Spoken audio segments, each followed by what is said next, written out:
एक बार एक शिव भक्त अपने गांव से केदारनाथ धाम की यात्रा पर निकला।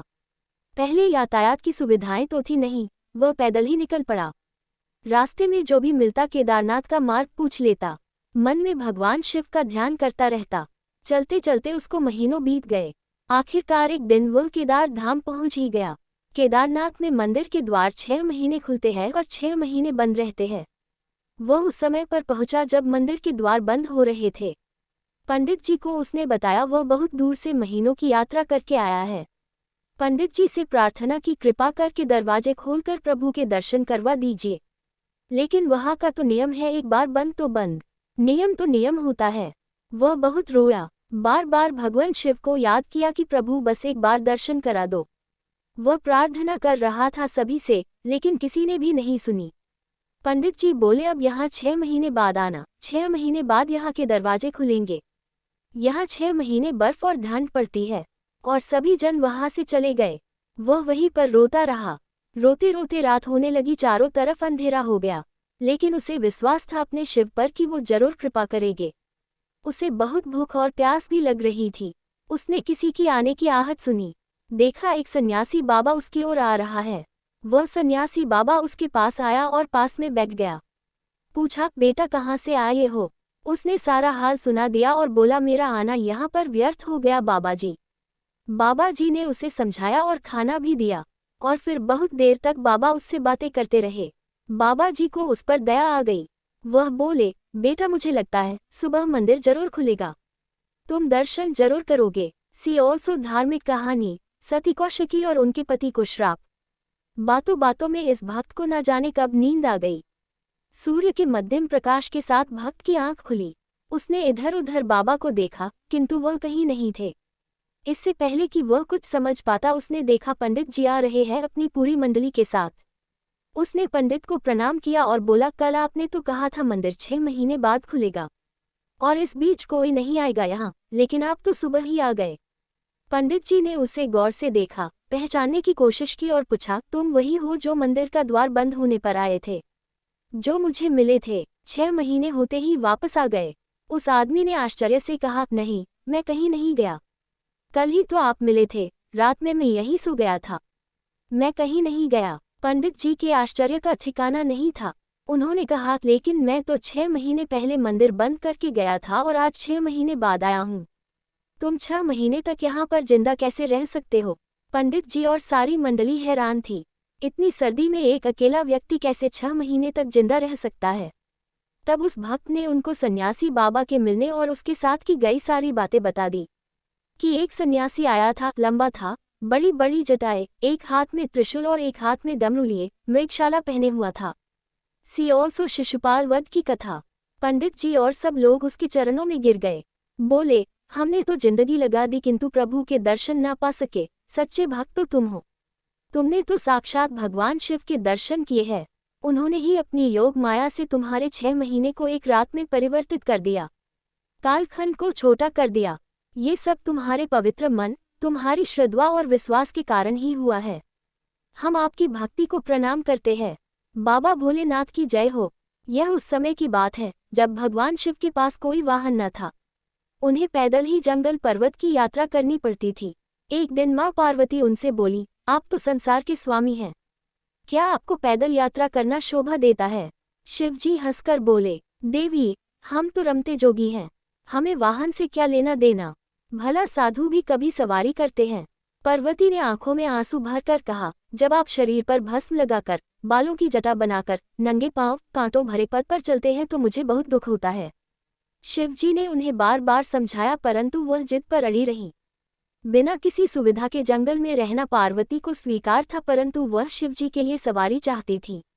अब भोले भंडारी चिंतित हुए, भला वाहन किसे बनाएं? उन्होंने देवताओं को बुलवा भेजा। नारद मुनि ने सभी देवों तक उनका संदेश पहुंचाया। सभी देवता घबरा गए, कहीं हमारे वाहन न ले लें। सभी कोई न कोई बहाना बनाकर अपने अपने महलों में बैठे रहे। पार्वती उदास थीं। शिवजी ने देखा कि कोई देवता नहीं पहुंचा। उन्होंने एक हुंकार लगाई तो जंगल के सभी जंगली जानवर आ पहुंचे। शिवजी ने उनसे कहा, तुम्हारी माँ पार्वती चाहती है कि मेरे पास कोई वाहन होना चाहिए। बोलो कौन बनेगा मेरा वाहन? सभी जानवर खुशी से झूम उठे। छोटा सा खरगोश फुदक कर आगे बढ़ा। भगवान, मुझे अपना वाहन बना ले, मैं बहुत मुलायम हूँ। सभी खिलखिलाकर हंस पड़े। शेर गरज कर बोला, मूर्ख खरगोश, मेरे होते तेरी जुर्रत कैसे हुई सामने आकर बोलने की। बेचारा खरगोश चुपचाप कोने में बैठकर गाजर खाने लगा। शेर हाथ जोड़कर बोला, प्रभु, मैं जंगल का राजा हूँ, शक्ति में मेरा कोई सामना नहीं कर सकता, मुझे अपनी सवारी बना लें। उसकी बात समाप्त होने से पहले ही हाथी बीच में बोल पड़ा, मेरे अलावा और कोई इस काम के लिए ठीक नहीं है। मैं गर्मी के मौसम में अपनी सूंड में पानी भरकर महादेव को नहलाऊंगा। जंगली सूअर कौन सा कम था, अपनी थूथन हिलाते हुए कहने लगा, शिव जी, मुझे सवारी बना लो, मैं साफ सुथरा रहने की कोशिश करूंगा। कहकर वह अपने शरीर की कीचड़ चाटने लगा। कस्तूरी हिरन ने नाक पर हाथ रखा और बोला, छी, कितनी गंदी बदबू आ रही है, चल भाग यहाँ से। मेरी पीठ पर शिवजी सवारी करेंगे। उसी तरह सभी जानवर अपना अपना दावा जताने लगे। शिवजी ने सबको शांत कराया और बोले, कुछ ही दिनों बाद मैं सब जानवरों से एक चीज मांगूंगा, जो मुझे वहला देगा वही मेरा वाहन होगा। नंदी बैल भी वही खड़ा था। उस दिन के बाद से वह छिप छिप कर शिव पार्वती की बातें सुनने लगा। घंटों भूख प्यास की परवाह किए बिना वह छिपा रहता। एक दिन उसे पता चल गया कि शिवजी बरसात के मौसम में सूखी लकड़ियां मांगेंगे। उसने पहले ही सारी तैयारी कर ली। बरसात का मौसम आया, सारा जंगल पानी से भर गया। ऐसे में शिवजी ने सूखी लकड़ियों की मांग की तो सभी जानवर एक दूसरे का मुंह ताकने लगे।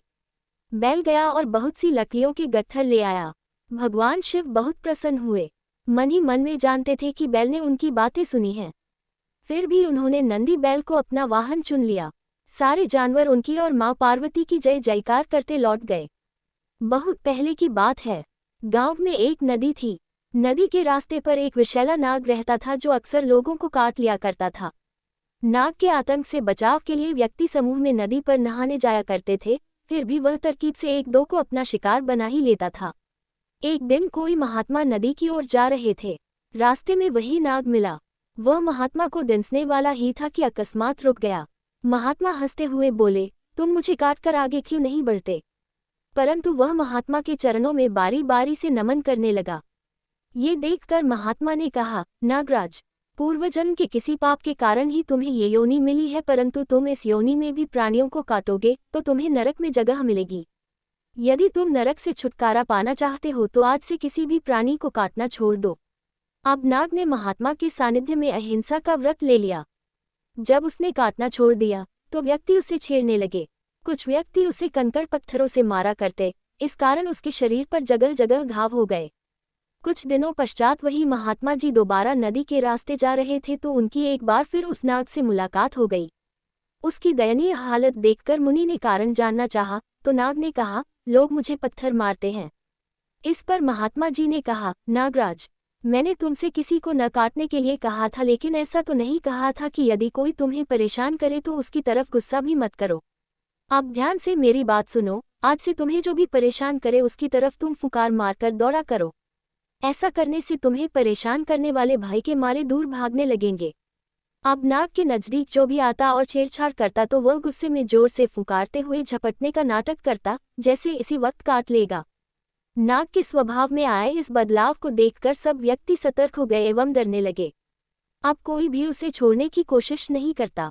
एक बार वही महात्मा दोबारा नाग के नजदीक आए और कहा, मैं तुमसे बहुत खुश हूँ, बोलो क्या चाहते हो? नाग ने उत्तर दिया, मैं सदैव आपके नजदीक रहूं, बस यही मेरी अभिलाषा है। वह महात्मा और कई नहीं थे बल्कि भगवान शंकर थे। अपने सामने साक्षात भगवान शंकर को देखकर नाग बहुत खुश हुआ तथा रेंगता हुआ उनके बदन पर चढ़कर गले में लिपट गया। बस तभी से नाग शिव जी के गले का आभूषण बन गया। माता पार्वती ने शिव जी से कहा कि भक्त हर हर गंगे कहकर गंगा स्नान करते हैं, लेकिन इनकी परेशानियां दूर क्यों नहीं होती हैं? प्रचलित कथा के अनुसार प्राचीन समय में एक बार शिवजी और माता पार्वती पृथ्वी का भ्रमण कर रहे थे। तभी उन्होंने देखा कि हजारों लोग गंगा स्नान कर रहे हैं। माता पार्वती सभी को ध्यान से देख रही थी। भक्त हर हर गंगे का जाप करते हुए गंगा में डुबकी मार रहे थे। माता पार्वती ने शिवजी से पूछा कि सभी श्रद्धालु गंगा स्नान कर रहे हैं, लेकिन इस स्नान के बाद भी इनके पाप नष्ट नहीं होते, इनके जीवन के दुख दूर होते हैं, क्या गंगा में अब वह सामर्थ्य नहीं है जिससे भक्तों के पाप नष्ट हो सके? शिवजी ने कहा कि देवी गंगा में अब भी वही सामर्थ्य है, लेकिन इन लोगों ने गंगा में स्नान ही नहीं किया है तो लाभ कैसे मिल सकता है। देवी ने कहा कि हमारे सामने सभी ने स्नान तो किया है, अभी तो इनके शरीर भी भीगे हुए हैं। शिवजी बोले कि इन सभी लोगों ने गंगा में नहीं सिर्फ जल में डुबकी लगाई है। इसका रहस्य मैं तुम्हें कर समझा दूंगा। अगले दिन बहुत तेज बारिश हुई। गंगा नदी की ओर जाने वाले मार्ग में एक बड़ा गड्ढा बन गया जिसमें गंदा पानी भरा गया था। वहां शिवजी एक वृद्ध के रूप में और माता पार्वती सामान्य स्त्री के रूप में प्रकट हुई। शिवजी ने माता पार्वती को समझाया कि मैं इस गड्ढे में गिर जाऊंगा। कुछ देर में यहाँ से गंगा स्नान करके हजारों लोग निकलेंगे। तुम उनसे मुझे निकालने के लिए मदद मांगना और उनसे कहना कि मुझे वही व्यक्ति हाथ लगाए जो निष्पाप हो। अगर किसी पापी ने मुझे हाथ लगा दिया तो वह भस्म हो जाएगा। इस तरह समझाकर शिवजी वृद्ध व्यक्ति के रूप में उस गड्ढे में गिर गए और बचाओ बचाओ चिल्लाने लगे। गड्ढे के पास ही बैठी स्त्री भी लोगों से मदद मांगने लगी कि उसके पति गिर गए हैं, उन्हें गड्ढे से निकालने में मदद करें। काफी लोग वहां इकट्ठा हो गए। जब लोग वृद्ध को गड्ढे से निकालने के लिए बढ़ रहे थे तो स्त्री ने कहा कि इन्हें वही व्यक्ति हाथ लगाए जो निष्पाप हो, वरना वह भस्म हो जाएगा। ये सुनते ही सभी लोग पीछे हट गए। सभी ने सोचा कि ऐसा ना हो कि इसकी मदद करने के चक्कर में हम किसी मुसीबत में फंस जाए। ऐसा सोचकर लोग वहां से निकल गए। गंगा स्नान करके लोग आ रहे थे, लेकिन कोई भी वृद्ध की मदद करने के लिए आगे नहीं बढ़ रहा था। ऐसे ही शाम हो गई। तभी शिवजी ने पार्वती से कहा कि देखा, यहाँ ऐसा कोई नहीं आया जिसने आस्था और विश्वास के साथ गंगा स्नान किया हो। तभी वहां एक और युवक आया। वह हर हर गंगे का जाप कर रहा था। उसने वृद्ध को गड्ढे में फंसा देखा तो वह मदद करने के लिए आगे बढ़ा। सभी स्त्री ने कहा कि इन्हें वही व्यक्ति बाहर निकाल सकता है जो निष्पाप हो। क्या तुम पूरी निष्पाप हो? उस युवक ने कहा कि आपको मेरे निष्पाप होने पर संदेह क्यों है? मैं अभी अभी गंगा स्नान करके आया हूँ। गंगा में नहाने के बाद भी पाप रहते हैं क्या? आस्था के साथ गंगा स्नान से मैं पूरी तरह पवित्र हो गया हूँ, मेरे सभी पाप धुल गए हैं, ऐसा मेरा विश्वास है। इतना बोलकर युवक ने वृद्ध को गड्ढे से बाहर निकाल लिया। शिवजी और माता पार्वती उस युवक से प्रसन्न हुए और अपने वास्तविक रूप में दर्शन दिए। माता पार्वती समझ गई कि हजारों लोगों में इस एक व्यक्ति ने ही आस्था और विश्वास के साथ गंगा स्नान किया है, बाकी सब सिर्फ स्नान करते हैं, इसीलिए उनके पाप नहीं धुलते और जीवन में दुख बने रहते हैं।